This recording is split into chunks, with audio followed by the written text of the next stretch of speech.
Welcome back to Snackcast, everybody. What's up? We are starting a new series. We just wrapped up the vitamins, minerals, and supplements. We're starting a new one.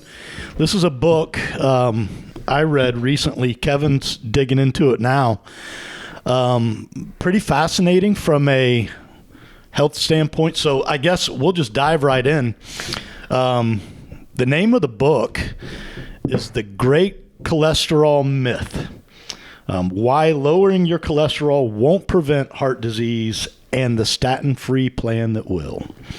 You know, I'm really interested. I've gotten into a couple chapters already, and I'm not going to blow the cover off this yet. But Right. Going off the introduction, why lowering your cholesterol, this has been. It goes back to one of these. I can't believe we still operate this way. You know, where LDL, HDL, we're going to put you on statins, we're going to lower your cholesterol, and that's not the optimum choice by far anymore. Yeah. I mean, it's like it's been proven over and over again. So this is really like gets into the nitty gritty of those details. And that's kind of what they're claiming, right? That so heart disease, Deceased? heart You disease are deceased. You have heart disease. Is the number one killer. Right.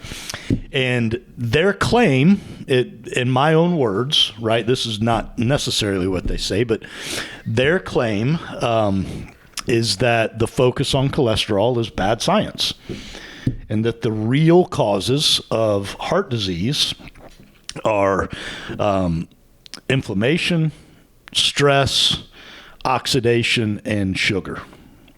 You bet. I think the last one is ding, ding, ding, ding, ding. That's, I think the real eye-opening statistic, not to to take away from the first, was from the first chapter, was that something around the number of cases that come in for heart attacks, their cholesterol wasn't high. I mean, their cholesterol was average, and they still had a heart attack. If that is not eye-opening enough right there, like nothing is going to change your mind. If you believe LDL, HDL nonsense, nothing's going to change your mind. And when you realize that all of those people that come in from heart attacks, half of them didn't have high cholesterol. It's kind of the point of the book, right? Is that the medical infrastructure, big medicine, whatever you want to call them, has stuck to that narrative for a very long time. Cholesterol, HDL, LDL, you got to be on a statin.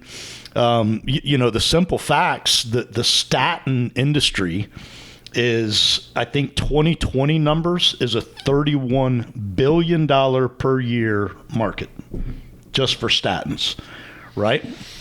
Anytime you're talking about numbers that big, people that's like they go protective on you real quick. The old printing press and Catholic Church, thing that happened back in the 1700s or whatever it was.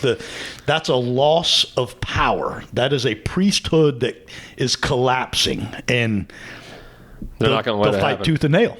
Right. To keep propping it up. So these guys.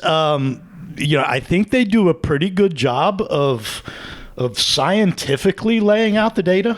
We're going to dig into it. We're going to go chapter by chapter. I noticed the first chapter is a little scientific. If you don't know the terms, Is the rest of the book like that? I would say the whole book is. Does it get into layman's terms? I mean, at any point? Yeah. I think in large part. But, they do try to back up. That this is not like our opinion. You look at some of the criticisms for Lies My Doctor Told Me by Ken Berry. Mm-hmm. He wrote a book, again, this is my analysis, that's very layman term. He doesn't really dig in. He points you to articles. He points you to other books. But he sums them up. But he doesn't dig into the data. He summarizes, right? And a lot of his critics have said, it's a book written for the Kool-Aid drinkers. It's, this, that, and the other. And these guys do a really good job. And it's actually Ken Berry in his book points to this one. That's what led me to it. They do a better job of, I don't want to say better, I don't mean that critically, but they definitely bring the data to support data what they're saying. Right. So a little bit, who wrote it? Who are these two ding dongs, right?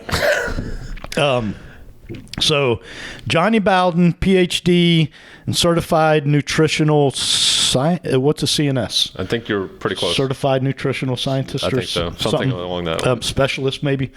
And Steven Sinatra, MD. He's New York. He's a board certified cardiologist. Both of them have pretty good resumes, being on almost every TV channel you can think of, writing for the Journal of the American Medical Association, Journal of Cardiopulmonary Rehabilitation, Men's Health, New York Times, Forbes, name it. These guys have been all over the place. So they seem pretty credible. The information is pretty good. I'm excited to dig in, kind of go chapter by chapter and summarize. You read it pretty quick the first go around. And so I did audiobook, which there's good and bad to that, right? The good is it's very convenient. I do it when I'm in the car, when I'm driving, when I'm out doing yard work. The bad of it is that you don't have the paper copy there to go, oh, that's really good, and make a note or highlight. So I am digging back into the paper copy. I know you're digging into the paper copy. Yep. And we'll kind of go chapter by chapter and summarize the story they're telling. And just give you guys, that's what we're here to try and do, right? Is give you information that maybe broadens the way you're thinking a little bit. It's statins have been tied to so many negative things. A lot. But yet it's here's the key: statins haven't even been proven effective. Right. I mean, it's like you're better off with a placebo.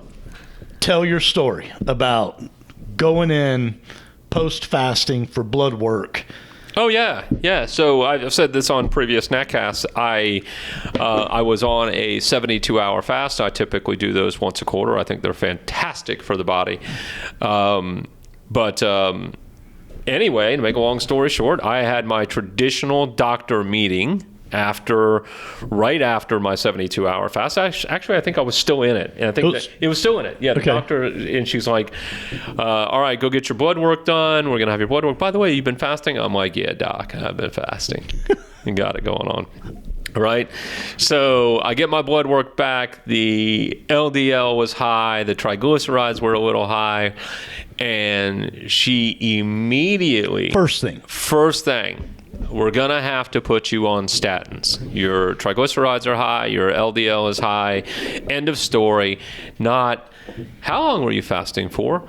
What was your diet looking like before? What was this? What was that? And as you know, I'm a fan of the old saying, never trust a skinny chef, right? Well, she wasn't a skinny anything. I mean, she wasn't. So here I have a doctor who's extremely obese lecturing me on triglycerides and LDL, and had no idea about anything. Didn't ask me about my diet. Are you on a low carb diet, or are you doing anything to try to minimize that? It was, here's your script, have a good day. Right. And I never saw her again. I lectured her back. For the record, I did lecture her back, right? And she was, it was like nobody had talked to her that way before. So for the viewer, we know that during a fast, cholesterol levels rise. Yes.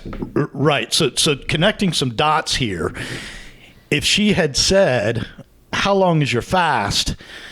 And she is knowledgeable, she would have connected the dots that, your cholesterol probably is X% elevated right now because of the fast. Right. And in but it never even came up. Right. In very layman's terms, why your cholesterol level rises during your fast is you're literally taking the fat cells out and you're burning them. You're taking out the trash. So, of course, your blood's going to have more garbage in it than it had before. It's taking out all the fat. The fat that you didn't have a chance to deal with before. Right. You know, it's, again, I know it's a very layman's term, but it's like when your body's not trying to burn this glucose, it goes and burns fat. And when it pulls that into the bloodstream and burns that fat, it's got to be expelled somewhere. Higher cholesterol. Yeah. And I think the point of that story is that it is just the reaction. It is the numbers are high. Here's a statin, period. There is no digging deeper. There is no trying to figure out why.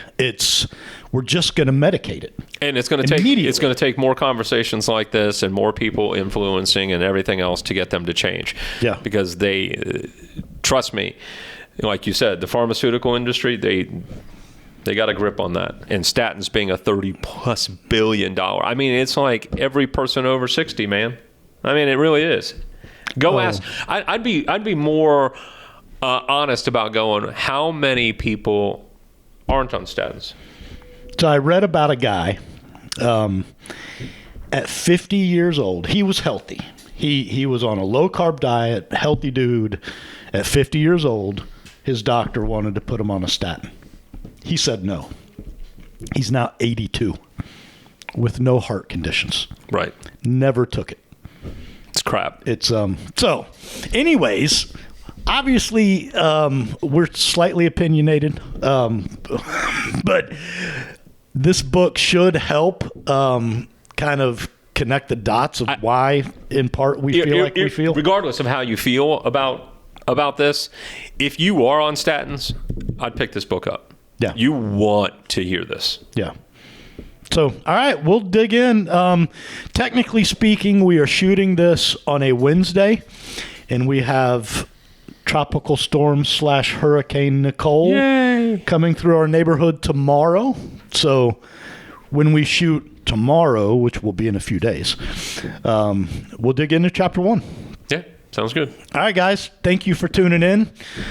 Questions, comments, concerns, hit us at snackcast@yes.fit. Stay moving. See ya.